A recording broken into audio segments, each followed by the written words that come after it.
After my strawberry banana oat muffins recipe came out, I was asked if I could do a lemon muffin, and I've done just that, and I've also got some optional toppings. This is one of my lemon muffins with a crumb topping, full of lemon flavor but low in bites, points, and calories. But you can do them without the crumb topping, or you can do them with a glaze that you will find in the recipe.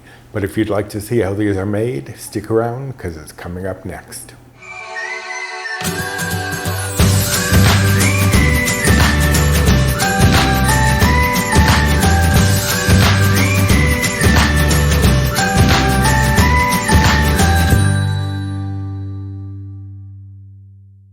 Hello and welcome to my journey. My name is Roy.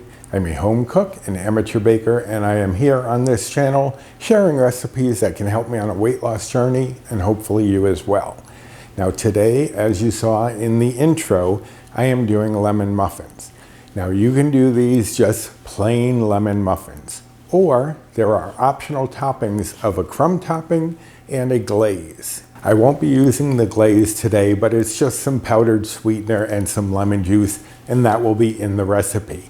But I am doing the crumb topping, and I will give you the bites, points, calories, and macros for both the lemon muffin alone and the lemon muffin with the crumb topping. If you add the glaze, it shouldn't add any bites or points or even calories. So I'm going to show you the ingredients for the muffin first, since that's the main component, and then I will show you the ingredients for the crumb topping afterward. But for now, let's go over the muffin ingredients. I have here my cooking spray. You can use baking spray, of course, as well. And you can use paper liners. I did do it and they came off fairly well, but I also tend to spray the interior of my liners just to make sure that they pull away from the muffin.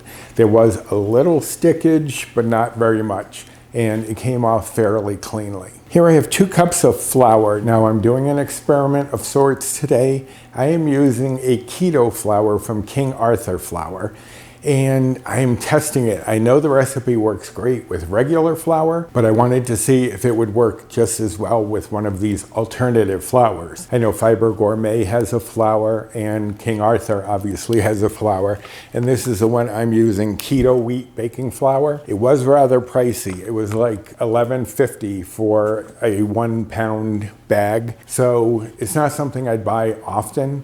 But I thought I would get one to try it and see if it was something you would like.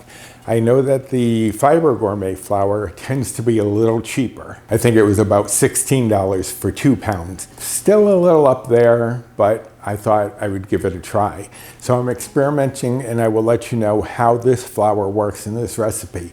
But regular flour works just fine. And the bites, points, calories, and macros that I will be giving you later will be based on regular flour, but I will tell you how this changes it. Here I have 2/3 cup of plain non-fat Greek yogurt, and that is at room temperature.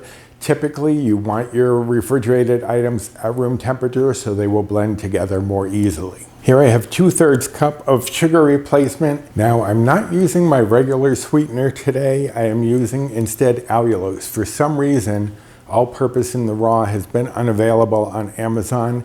It got pulled from the stores that I was buying it at, so I hope I'm not going to have a problem finding it because that is my favorite one. But for now I'm using allulose. And on the package for this allulose sweetener, it does say that you need to use 1 1/3 cup for 1 cup of sugar. So since it's not a 1-to-1 replacement, I had to alter it. So always make sure that you check and make sure any of these products that you get are 1-to-1 swaps, or you'll need to calculate how much you're gonna need. Here I have 2 eggs, of course, at room temperature. Here I have 1/3 cup of lemon juice, and that was the juice from 2 lemons. I had a little bit left over, so I'm going to add that to the topping, but I'll tell you about that when we go over the topping ingredients. Here I have 1/3 cup of unsweetened applesauce. Since I keep mine in the fridge, that is also at room temperature. Here I have the zest from 2 lemons, and that comes to about 2 tablespoons. But because I'm doing the crumb topping, I did steal about a 1/2 teaspoon for the topping just to carry that lemon through. But if you're not doing the topping, you're just doing them as is, then you just add all of it in there. But I just took a little bit out for the topping. Here I have 1 teaspoon of lemon extract. I tried doing this with vanilla extract, and it just kind of muted the lemon a little bit. And I also tried adding some ginger to it because I thought lemon ginger would be great, but that again muted the lemon. So I got rid of those, and I'm using some lemon extract to really boost that lemon flavor. And here I have 1 teaspoon of baking soda, 1 teaspoon of baking powder, and 1/2 teaspoon of table salt. And I need that much baking powder and baking soda because some of the acid in this recipe is going to cancel out some of that leavener. So that's why there is so much of that in there. But those are all of the ingredients for the muffin. Let me grab the ingredients for the topping. All right, so if you want to do the optional crumb topping, you only need a few ingredients, and 2 of them are part of what we've already done over there. So it's basically 4 ingredients, and those are 1/4 cup of sugar replacement. Again, I had to bump that up a little bit because I was using the allulose, and they recommend adding more. 1/4 cup of quick cooking oats, and you want quick cooking oats because they're not going to be in the oven that long, and you want them to be able to cook through. Now, if you don't have quick cooking oats, as I've mentioned before, just put some old-fashioned oats into a food processor and pulse it a few times until it gets broken up into small little bits. You don't want it too fine, but you want to make sure that it is broken up. So that's 1/4 cup of that. And here I have 1/4 cup of flour. Now again, I'm using the keto flour. I wanted to see how it would work in the topping as well as in the muffin itself. Here I have 2 tablespoons of light butter. Now I'm using the, I can't believe it's not butter light. And that is the lowest in bites and points that I've found. So if you use something else, it may alter the bites and points slightly, but I can't imagine it would alter it by much. Here I have the juice left over from the 2 lemons after I got the 1/3 cup. And I'm just going to add about 2 teaspoons to the topping, maybe a little more depending, just to boost up that lemon flavor overall. And here I have the 1/2 teaspoon of lemon zest that I stole from the muffin. Again, if you're not doing the topping, that would go in with the rest of the zest in the muffin. So those are all of the ingredients. Let me shuffle a few things around and we'll get started. We're starting with the crumb topping because we want to have that ready once we get the batter into the muffin tins. So we are going to add in the oats, flour, lemon zest, sugar replacement, and I'm going to stir this together just to get all those dry ingredients mingled together so before I add any of the wet ingredients. And the lemon zest may clump because it's moist, so you just have to make sure you're breaking that up and spreading that throughout. Then I'm going to add in, just as I said, about 2 teaspoons of the leftover lemon juice. Just scatter that around. This is just going to boost the lemon flavor a little bit and stir that through. Now this will start to clump a little bit, but you just want to press and work that into all of this flour mixture. And then we're going to take our light butter and add that in. And then we're going to use a fork. You could use your hands, but especially with this light butter, it tends to be a little less messy if you're using a fork. And just keep pressing that into the flour mixture to get that spread throughout and get that flour incorporated. You will have to scrape off your fork on occasion, but just keep working that in. Okay, so what I'm going to do, because this has come together too much, I did originally have just a tablespoon of the light butter, and I thought that wasn't enough, so I thought 2 tablespoons might be enough. So what I'm going to do is alter that to be about 4 teaspoons instead of 2 tablespoons, because as you can see, I'm going to need to add a little more flour to get this into the state that I want it. So let me do that and we'll be back with the muffins. Okay, so I'm wondering if it's not the light butter as much as it is the keto flour, because I've added quite a bit more in and it's still not quite getting as crumbly as it should. But I'm just going to break this up into small pieces now so that when it comes time to use it, it will be ready. Just goes to show sometimes more is not better. Okay, so that looks fairly good. Could be broken up a little bit more, and I will do that as I'm putting it onto the muffins. But for now, I'm going to set that aside, and I'm going to bring in a large bowl, and to this, we're going to combine all of the dry ingredients first. Flour, baking powder, baking soda, and salt. And yes, I am leaving the sugar replacement out.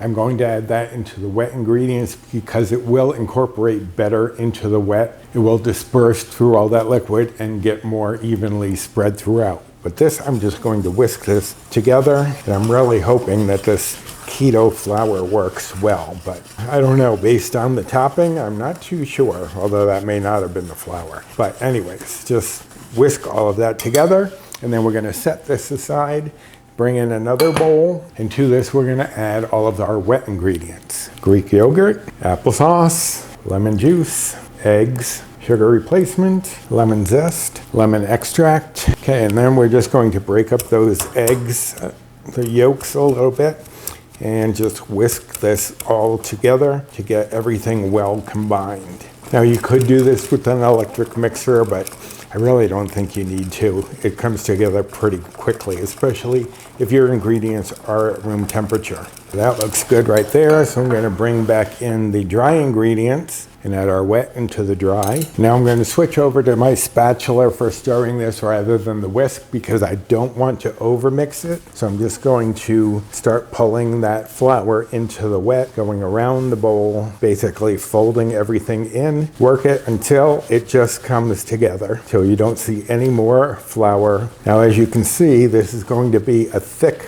batter. It's not going to be a light liquid batter, but that's exactly what you're looking for, so I don't think you did anything wrong. Now I'm going to move this aside, bring in my crumb topping, and then bring in my muffin tin. And then I have a number 14 scoop.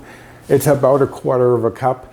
You want a little bit more than 1/4 cup, but you might want to start at 1/4 cup just in case somehow your muffin batter went a little less, and just start with the 1/4 cup and scoop that in. Okay, and I still have a fair amount of the batter left, so I'm just going to divide that amongst all 12 muffins. Okay, it's all divided, and I'm just going to make sure that it is level because of those little dollops I added in later. Okay, now I'm going to come in and add my crumb topping. As I said, this is not the texture I got the first time, so I'm going to just play around with it a little bit as I'm putting it on. If I see any big chunks that I want to break up, I will do so as I'm putting it on. But you're just going to add about 1 tablespoon or so of the topping to each of these muffins. And as you add it, you just want to press it in a little bit so that it's got something to cling onto. And I do have a little extra, but I think that's because I had to add so much more of the flour. Set that aside. Now I'm going to spray the top with some cooking spray for a couple of reasons. It's going to help promote some browning.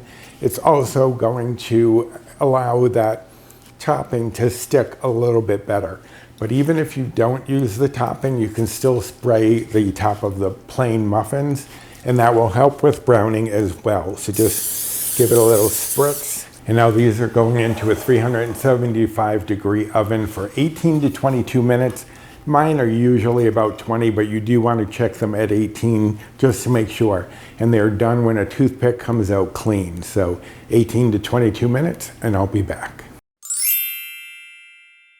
All right, so there we have them. They came out a bit darker than my first batch did. They also don't seem to have risen as well. There's little dips in the middle here. So I'm not sure that that flour is going to be something I will be using again. I'm going to stick to plain old-fashioned flour, and the bites, points, and calories aren't that bad anyways with regular flour. So I'm not going to play around with it anymore. But I will insert right here what we thought of this version. Okay, so these really darkened up quite a bit, much more than the original version. So as I said, I'm not sure I'd use that flour, but we still have a taste test yet to do. Okay, it's gonna be a no from me for the keto flour. By the time they were cooked, they were so dark, they had a kind of burnt flavor. They weren't burnt, but there was like this burnt undertone. I would not use the keto flour again, but if you use regular flour, they're delicious. Okay, so now we need to let these sit in the pan for about 5 to 10 minutes before we turn them out onto our cooling rack. That way they have time to set up their structure. But I'm going to show you This is the one I originally made, and you can see what a difference there is in the color. So I do think adding a little bit more fat would be helpful, but not as much as I had in there.